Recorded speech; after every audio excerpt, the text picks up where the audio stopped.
dalam kitab Taurat.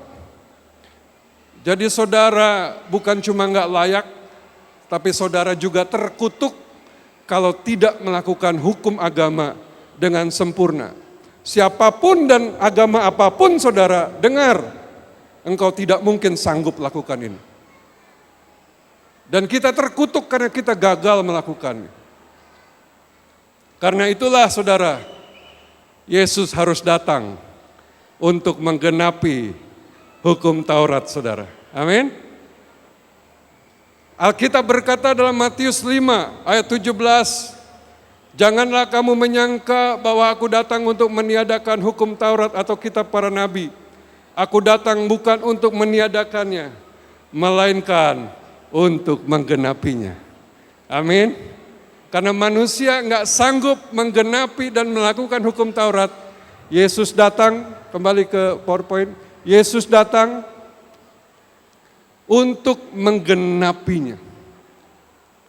Karena aku berkata kepadamu sesungguhnya, selama belum lenyap langit dan bumi ini, satu iota atau satu titik pun tidak akan ditiadakan dari hukum Taurat sebelum semuanya terjadi.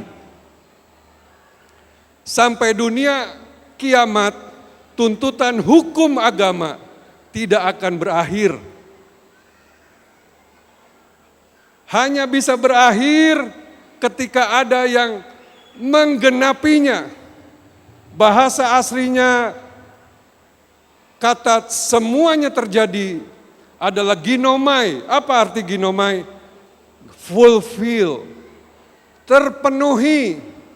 Hukum Taurat hanya bisa dibatalkan kalau sudah ada yang memenuhi, yang berhasil melakukannya. Kita lihat lagi saudara, apa arti Yesus datang menggenapi hukum Taurat. Roma 5 ayat 19, kita baca sama-sama 2-3. Jadi sama seperti oleh ketidaktaatan satu orang, semua orang telah menjadi orang berdosa. Demikian pula oleh ketaatan satu orang, semua orang menjadi benar. Haleluya, amin. Artinya apa saudara? Yesus datang untuk menggantikan kita melakukan seluruh hukum Taurat dengan ketaatan sempurna tanpa cacat lewat kehidupannya. Haleluya, amin. Siapa yang percaya kepadanya ada di dalam Yesus dan hukum Taurat sudah digenapi, sudah terpenuhi, sudah dilakukan Yesus dengan sempurna. Artinya semua orang yang percaya kepada Yesus tidak lagi berada di bawah tuntutan hukum Taurat. Berikan tepuk tangan yang meriah bagi Tuhan Yesus Kristus. Haleluya. Apa yang tidak bisa kita lakukan, dilakukan Yesus menggantikan kita. Karena apa? Ayatnya berkata, oleh ketaatan satu orang. Siapa itu? Siapa? Yesus. Maka semua orang menjadi benar. Kalau Yesus tidak datang, saudara masih dituntut oleh hukum agama dan tidak ada yang bebas satupun. Tapi masalah yang kedua apa? Ada kutuk, ada hukuman yang harus ditanggung oleh pelanggaran orang-orang yang melanggar hukum itu. Tapi kita bersyukur, Galatia 3 ayat 13, kita baca sama-sama 2-3. Kristus telah menebus kita dari kutuk hukum Taurat dengan jalan menjadi kutuk karena kita. Sebab ada tertulis, terkutuklah orang yang digantung pada kayu salib. Haleluya, amin. Masalah peraturan sudah digenapi oleh Tuhan Yesus. Bukan cuma peraturan yang digenapi, bahkan hukumannya pun dia tanggung saudara. Dia menanggung semua kutukan, yaitu hukuman bagi pelanggar-pelanggar hukum Taurat lewat kematiannya. Tadi lewat kehidupannya, dia menggenapi hukum Taurat yang harusnya dilakukan oleh kita. Sekarang oleh kematiannya, dia menanggung kutuk yang harusnya diterima oleh semua orang yang beragama, yang melanggar, yang kurang sempurna. Kita bersyukur, kita tidak lagi terkutuk karena Yesus sudah menggantikan kita. Berikan tepuk tangan yang paling meriah buat Tuhan kita. Haleluya, amin. Itu masalah yang pertama, mengapa Yesus datang? Karena masalah tuntutan agama. Masalah yang kedua yang juga sangat tidak mungkin ditangani manusia adalah masalah dosa. Mari kita lihat saudara, Roma 3 ayat 23 berkata begini, karena semua orang telah berbuat dosa dan telah kehilangan kemuliaan Allah. Tidak ada orang yang tidak berdosa. Semua artinya tidak satu pun yang tidak berdosa. Artinya saudara dan saya, sebaik apapun engkau tetap berdosa. Ada kurang, ada kelemahan. Nah saudara, akibat dosa menjadikan manusia itu musuh Allah. Dosa membuat kita jadi berlawanan dengan Tuhan. Dosa mendatangkan murkanya Tuhan, saudara. Dosa mendatangkan amarah. Akibatnya upah dosa adalah apa, saudara? Upah dosa apa? Maut. Upah dosa adalah maut. Masalah kedua yang tidak mungkin ditangani manusia, masalah dosa. Yang ketiga, masalah maut. Saudara bisa bayangkan itu. Nah, maut ada dua jenis. Yang pertama, maut selama hidup. Apa itu maut selama hidup? Yaitu, penyakit, sakit penyakit adalah maut semasa kita hidup. Hidup jadi menderita, kutuk, penghukuman, penderitaan karena dosa, bahkan kematian. Itu adalah maut selama kita manusia hidup. Pada waktu Allah ciptakan Adam dan Hawa, pertama kali manusia diciptakan, Allah tidak pernah sama sekali merancangkan ada sakit penyakit, penderitaan, kematian. Tidak ada. Tapi karena dosa, manusia harus menerima maut sebagai upah. Itu adalah maut selama hidup. Tapi ada juga maut setelah mati. Apa itu maut setelah mati? Maut setelah mati artinya kematian kita bukan sekedar mati dan hilang, tapi kita harus masuk neraka, menerima hukuman kekal. Itulah arti maut yang kedua. Masalah agama kita nggak bisa tangani, masalah dosa kita tidak bisa tangani. Yang ketiga, masalah maut kita tidak bisa tangani. Tapi kita bersyukur Yesus datang untuk menebus dosa kita. Haleluya, amin. Tadinya nggak ada pengharapan, tidak ada kemungkinan sama sekali kita bisa masuk dalam kerajaan sorga. Tapi Yesus datang, saudara. 1 Petrus pasal 2 ayat 24 berkata, Ia sendiri telah memikul dosa kita di dalam tubuhnya di kayu salib, supaya kita yang telah mati terhadap dosa hidup untuk kebenaran. Haleluya, amin. Yesus datang untuk memikul segala dosa yang tidak bisa kita pikul. Dia Allah yang menjelma menjadi manusia. Untuk apa dia datang? Dia memikul dosa yang harusnya kita pikul. Dia menebus dosa. Dia menggantikan kita menerima hukuman dosa di kayu salib. Harusnya saudara dan saya yang dihukum. Amin. Hukumannya mengerikan. Saya tidak punya waktu untuk jelaskan betapa mengerikan kematian yang dialami Yesus. Tapi kita bersyukur. Harusnya saudara yang digantung di kayu salib untuk menerima maut selama hidup itu. Tapi Yesus menggantikan kita. Sekarang kita tidak perlu lagi dihukum. Berikan tepuk tangan yang meriah buat Tuhan Yesus Kristus. Haleluya. Dia tergantung menggantikan kita. Kenapa? Menebus dosa. Tapi masih ada maut yang harus dibereskan, saudara.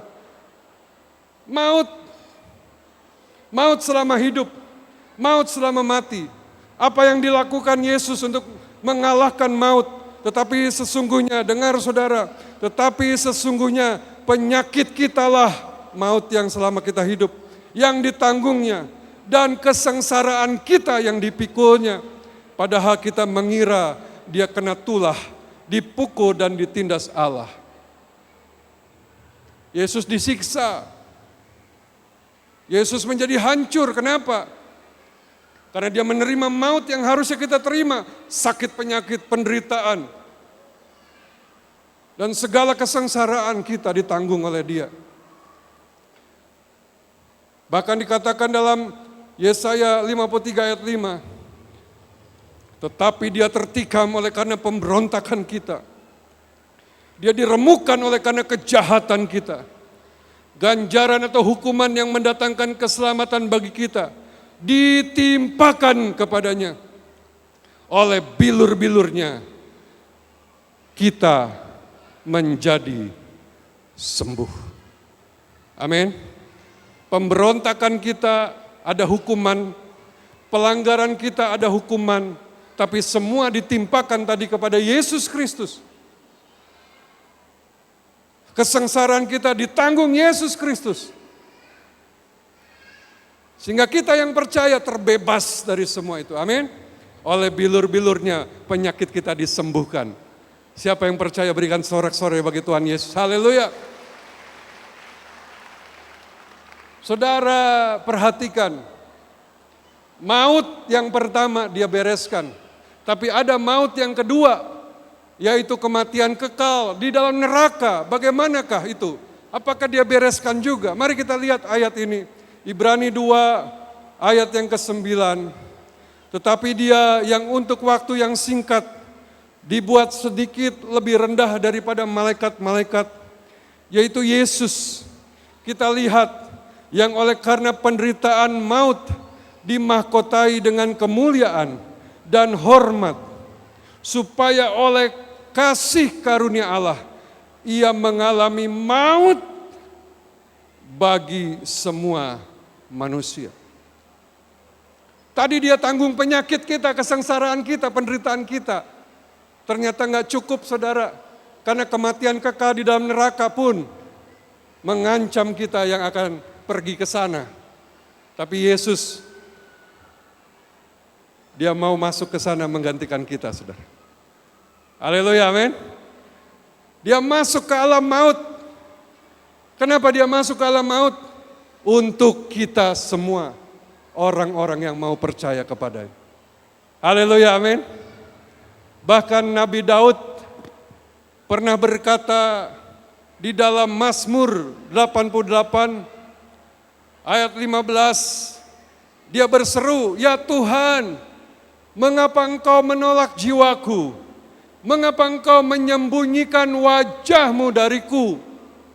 Nabi Daud waktu itu diurapi Roh Kudus, dia berteriak seperti Yesus di kayu salib. Eloi, Eloi, lama sabachthani. Eloi, Eloi, lama sabachthani. Artinya apa? Tuhan, mengapa Engkau tinggalkan aku? Mengapa Engkau menyembunyikan wajah-Mu daripada aku?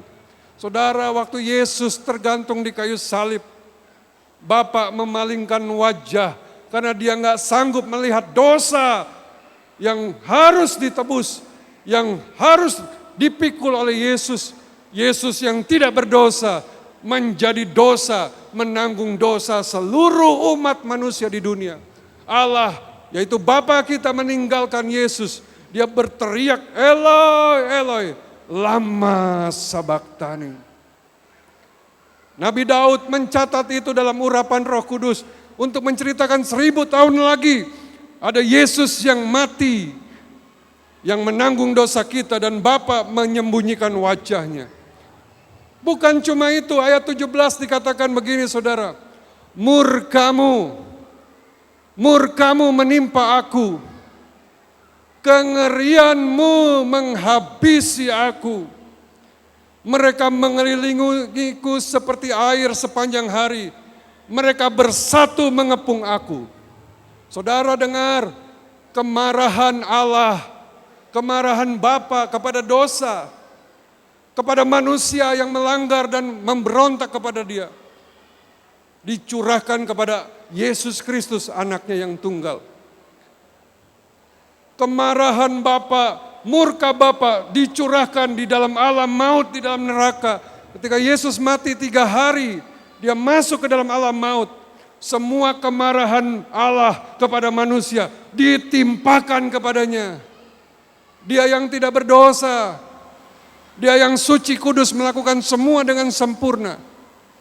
Semua kemarahan Allah ditimpakan kepada dia, supaya Allah tidak lagi murka kepada kita. Amin. Amin saudara. Barang siapa yang percaya kepadanya tidak akan binasa, melainkan beroleh hidup yang kekal. Artinya apa? Dia tidak lagi murka kepada saudara dan saya. Amin. Tuhan tidak lagi marah kepada kita. Kenapa? Semua kemarahannya sudah dicurahkan kepada Tuhan Yesus. Berikan tepuk tangan bagi Tuhan Yesus. Pemain musik boleh maju ke depan, bersiap. Saudara kasih tahu kiri kanan, Tuhan tidak marah sama kamu sekarang. Ayo kasih tahu, Tuhan tidak benci kamu sekarang. Tuhan tidak murka kepadamu sekarang. Kenapa? Karena semuanya sudah dicurahkan kepada Tuhan Yesus. Perhatikan saudara betapa dahsyatnya Tuhan kita datang ke dunia untuk melakukan semua itu. Kembali kepada PowerPoint. Saudara, setelah dia masuk dalam alam maut, dia tidak tinggal di sana. Kenapa? Karena dia Tuhan. Dia tidak mungkin binasa. Dia bangkit saudara. Dia bangkit. Kembali ke poin yang tadi.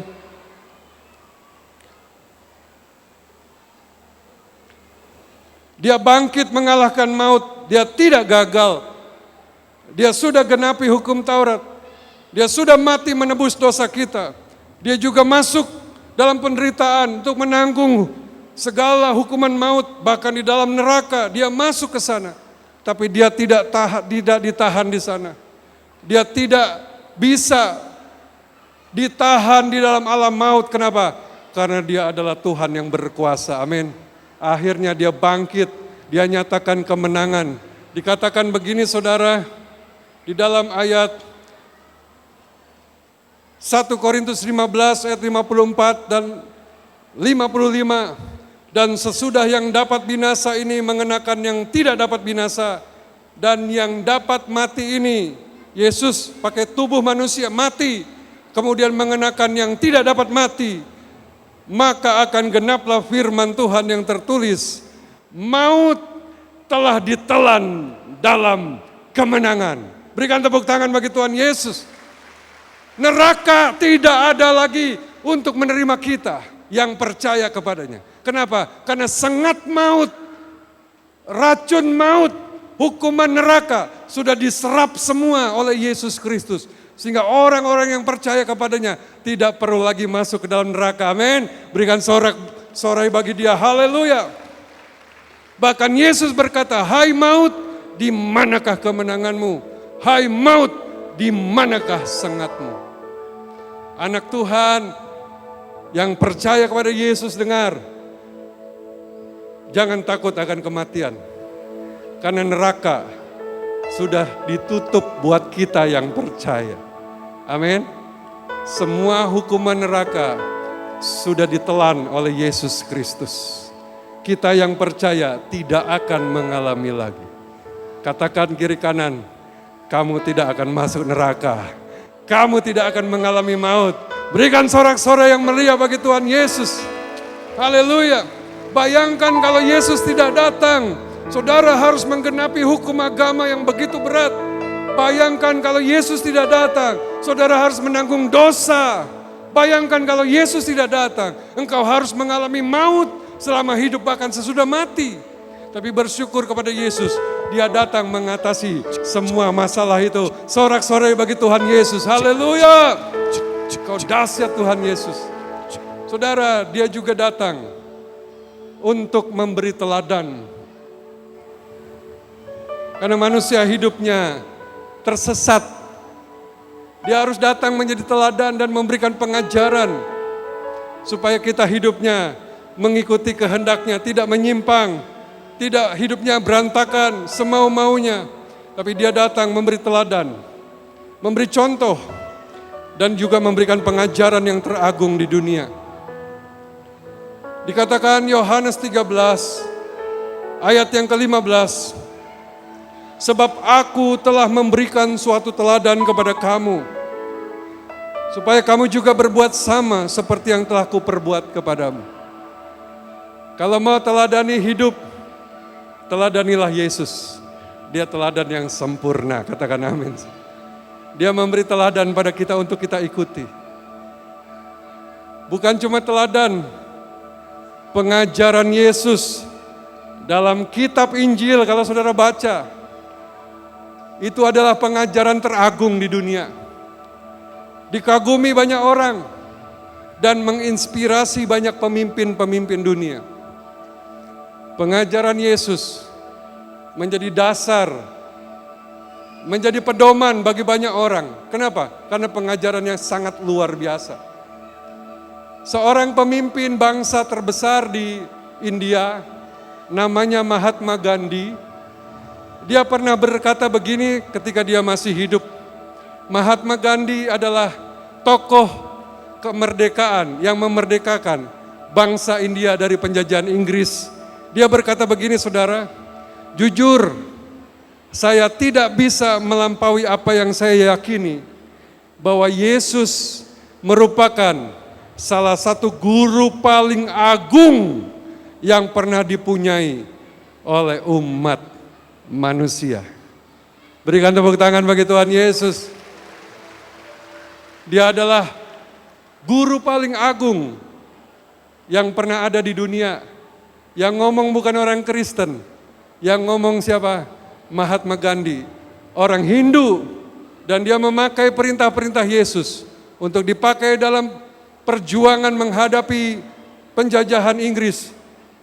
Dia menggunakan prinsip-prinsip Yesus Kristus untuk melawan penjajahan tanpa kekerasan, dan akhirnya bangsa India dimerdekakan karena ada pemimpin bangsa mengambil, mempelajari, dan menghidupi ajaran Yesus.